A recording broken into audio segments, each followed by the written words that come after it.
Assalamualaikum warahmatullahi wabarakatuh.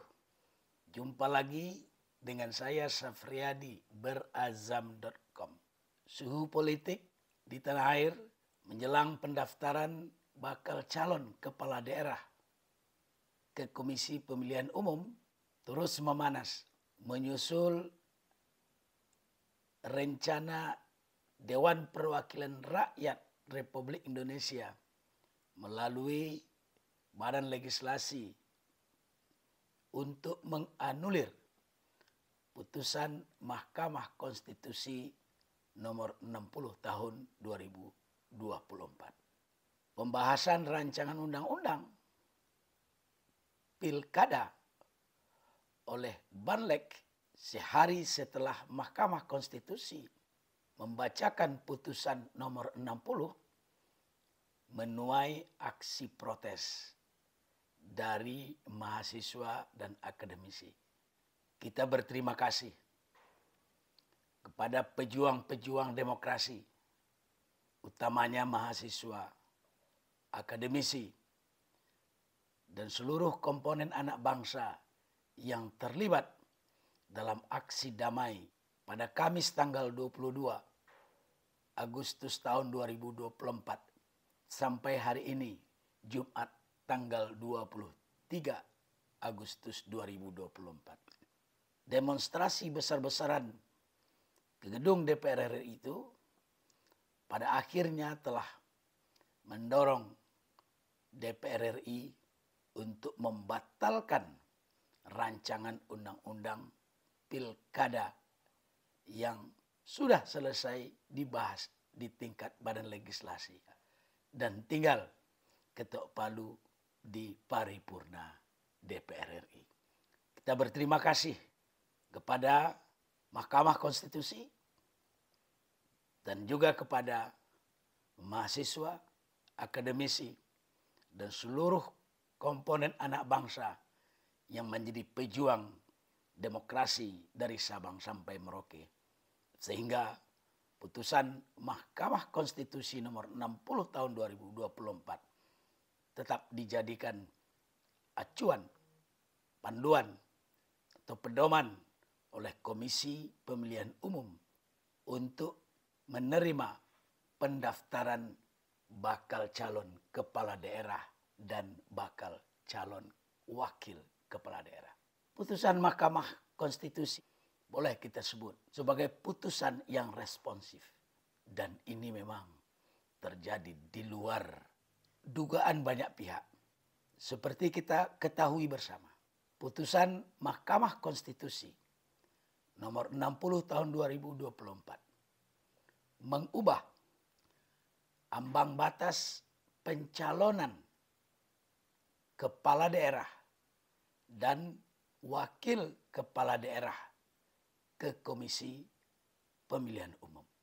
Dalam pasal 40 ayat 3 Undang-Undang Pilkada ditegaskan bahwa dalam hal partai politik atau gabungan partai politik mengusulkan pasangan calon menggunakan ketentuan memperoleh paling sedikit 25% dari akumulasi perolehan suara sah sebagaimana dimaksud pada ayat 1. Ketentuan itu hanya berlaku untuk partai politik yang memperoleh kursi di Dewan Perwakilan Rakyat Daerah. Pasal 40 ayat 3 inilah kemudian yang diajukan permohonan judicial review-nya oleh dua partai politik, yakni Partai Buruh dan Partai Gelora ke Mahkamah Konstitusi. Pasal 40 ayat 3 ini sebenarnya dialamatkan kepada partai politik atau gabungan partai politik yang tidak memperoleh kursi di Dewan Perwakilan Rakyat Daerah. Terhadap partai politik atau gabungan partai politik yang ingin mengusung calon kepala daerah dan calon wakil kepala daerah, maka ketentuan kepada partai politik ini harus memperoleh sedikitnya 25% dari akumulasi perolehan suara. Ini berbeda dengan ketentuan pasal 40 ayat 1 yang memberikan ambang batas 20% bagi partai politik yang memperoleh kursi di Dewan Perwakilan Rakyat Daerah. Nah, pasal 40 ayat 3 inilah yang diajukan judicial review-nya oleh Partai Gelora bersama dengan Partai Buruh ke Mahkamah Konstitusi. Lalu apa yang terjadi?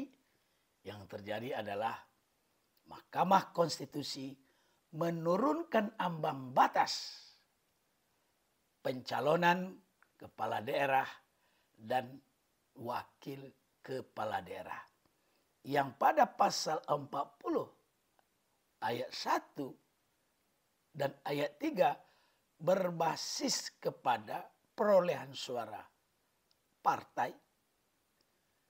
Kemudian dalam putusannya yang bersifat responsif itu, Mahkamah Konstitusi mengubah norma pasal 40 ayat 3 berbasis kepada jumlah penduduk yang terdapat di dalam daftar pemilih tetap. Nah, jumlah penduduk yang terdapat dalam daftar pemilih tetap ini itu berbeda-beda setiap provinsi, berbeda-beda pula setiap kabupaten dan kota.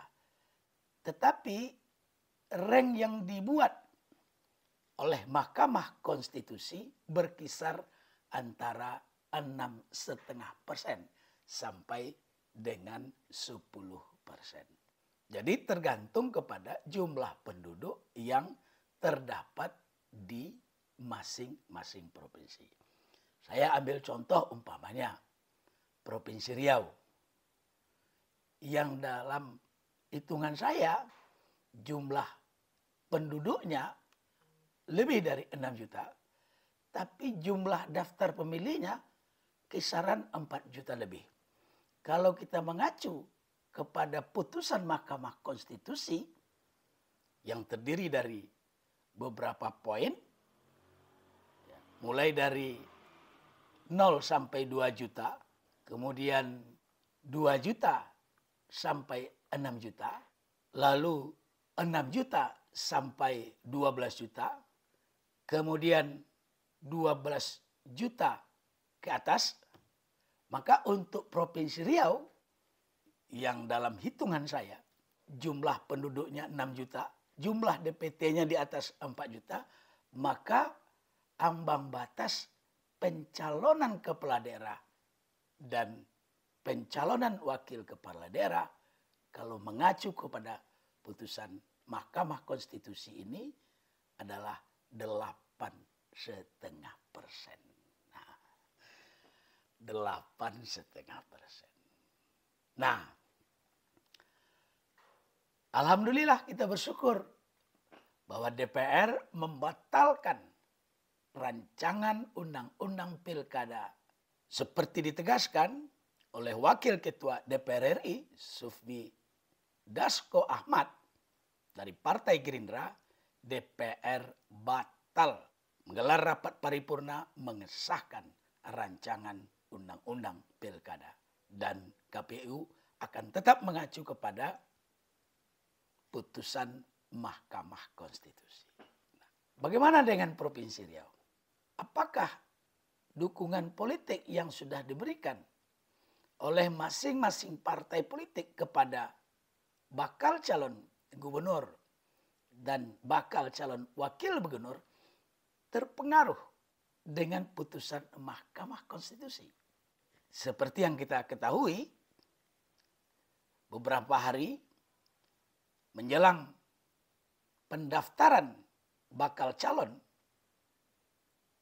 gubernur dan bakal calon wakil gubernur ke Komisi Pemilihan Umum Daerah Provinsi Riau, yang rencananya akan dibuka pada tanggal 27 sampai 29 Agustus tahun 2024, setidaknya terdapat 3 bakal calon.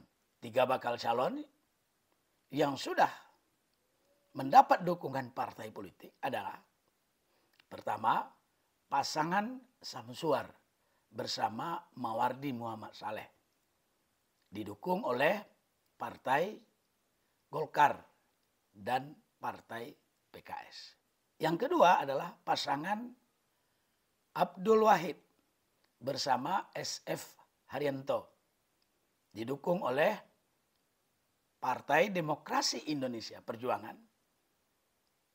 Partai Kebangkitan Bangsa, dan Partai Nasdem. Sementara yang ketiga adalah Haji Muhammad Nasir bersama Haji Muhammad Wardan, yang didukung oleh Partai Gerindra, Partai Demokrat, Partai Amanat Nasional, dan Partai Persatuan Pembangunan. Informasi yang kami peroleh di lapangan dari beberapa narasumber menyebutkan bahwa putusan Mahkamah Konstitusi nomor 60 tahun 2024 tidak mengubah dukungan yang tadi kami sebutkan. Sebagai informasi bagi sahabat berazam, bahwa jumlah kursi DPRD Provinsi Riau berdasarkan penetapan KPU dari pemilihan umum Februari 2024 adalah 65 kursi.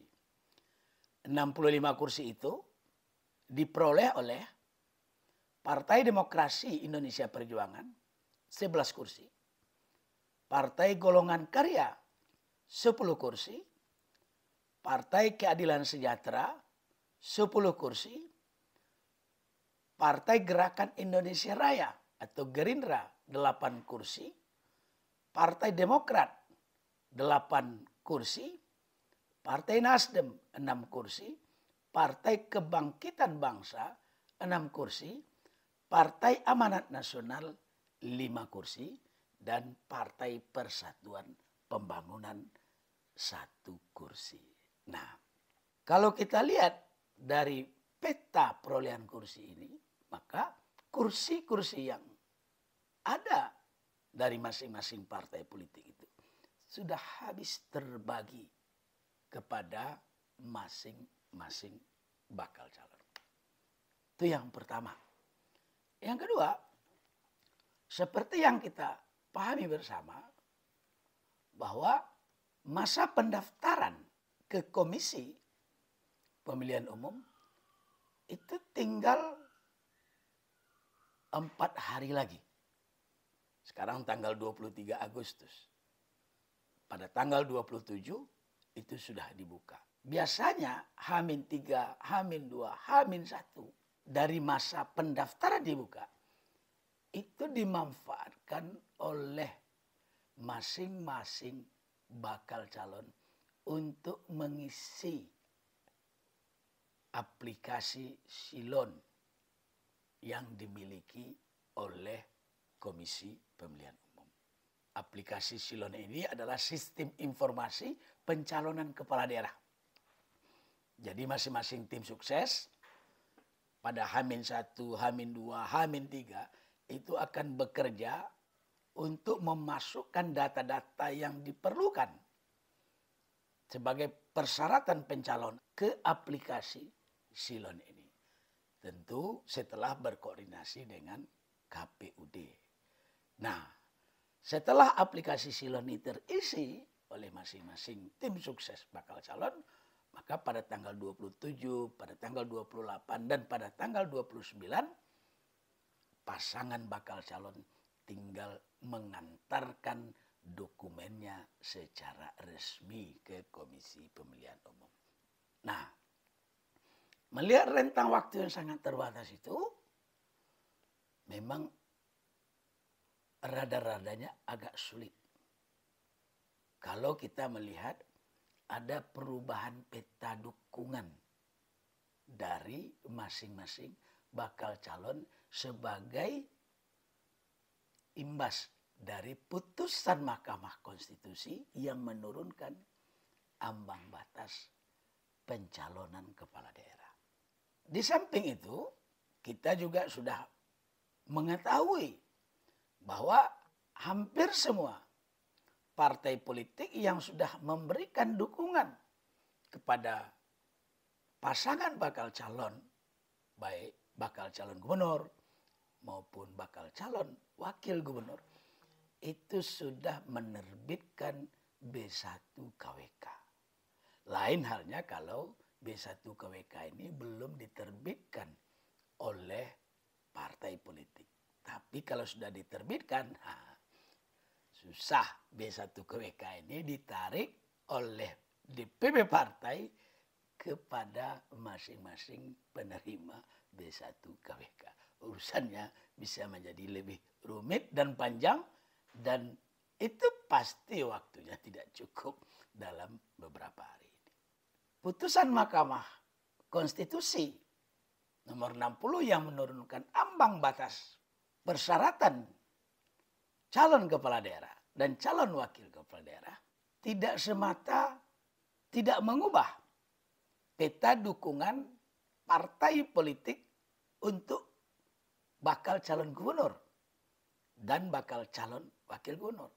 Tetapi juga tidak mengubah peta dukungan terhadap bakal calon bupati, bakal calon wakil bupati, dan bakal calon wali kota masing-masing kabupaten dan kota di Provinsi Riau.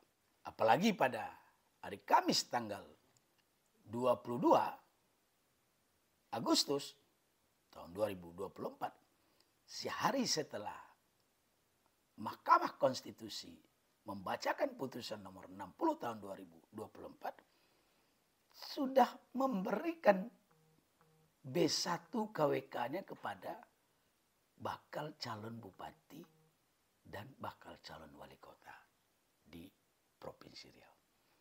Nasdem misalnya, yang memberikan B1 KWK-nya kepada 11 bakal calon bupati dan bakal calon wakil bupati. Jadi 11 kabupaten kota itu sudah menerima B1 KWK dari Partai Nasdem. Hanya tersisa satu lagi yang belum terlihat B1 KWK-nya diberikan kepada pasangan siapa, yakni bakal calon wali kota Pekanbaru. Ini belum kelihatan kayaknya figur yang akan diusung oleh Partai Nasdem untuk Pilwako Kota Pekanbaru. Dalam beberapa hari ini pasti akan diberikan oleh Nasdem B1 KWK-nya. Nah, artinya apa, sahabat berazam? Dengan terbitnya B1 KWK yang menjadi persyaratan untuk pendaftaran ke Komisi Pemilihan Umum, satu hari setelah putusan Mahkamah Konstitusi, maka pilkada kabupaten kota tetap tidak mengubah komposisi dukungan partai politik yang sudah terbangun sebelum Mahkamah Konstitusi membacakan putusan-putusannya. Ini tidak hanya terjadi di Partai Nasdem. Pada hari yang sama, Kamis 22 Agustus tahun 2024, Partai Demokrasi Indonesia Perjuangan juga memberikan B1 KWK yang sama kepada 6 bakal calon kepala daerah di kabupaten kota dalam wilayah Provinsi Riau. Artinya, bakal calon yang mendapatkan B1 KWK itu tetap settingannya sesuai dengan yang sudah terkondisikan sebelum putusan Mahkamah Konstitusi nomor 60 tahun 2024. Jadi, saya ingin menegaskan kepada sahabat berazam bahwa putusan Mahkamah Konstitusi nomor 60 tahun 2024 yang menurunkan ambang batas pencalonan kepala daerah baik di tingkat provinsi maupun di tingkat kabupaten kota tidak mengubah peta dukungan partai politik di Provinsi Riau, baik untuk pilkada serentak di tingkat provinsi maupun untuk pilkada serentak di tingkat kabupaten kota. Kita bertemu kembali pada edisi mendatang. Terima kasih, jangan lupa subscribe channel YouTube berazam.com.